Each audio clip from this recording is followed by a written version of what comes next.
Hindi naman umuusad. Wala naman nangyayari sa mga pinaghihirapan ko. Hindi, wow! Ganito kasi yun, Mars. Eh, bakit ka ba dyan napipressure? Hindi naman kontesan to para makipaghabulan ka.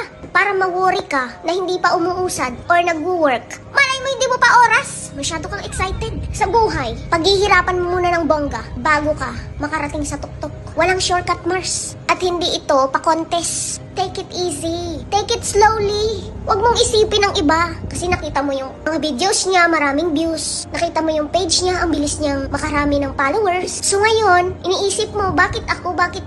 Ganito, ganyan.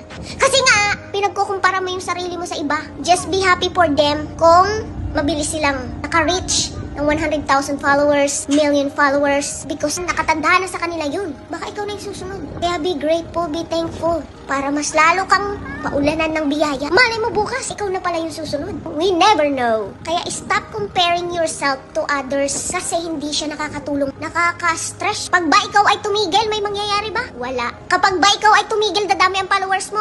Hindi. Kapag ba ikaw ay titigil, dadami ang views mo? Wala. Kasi tumigil ka, hindi ka nagpatuloy. Kaya keep going no matter what. Because I believe in you. I believe in your talent. May talent ka, Mars. Gamitin mo yan. Sit back and relax. One day, you will get there. You just have to be patient. Char!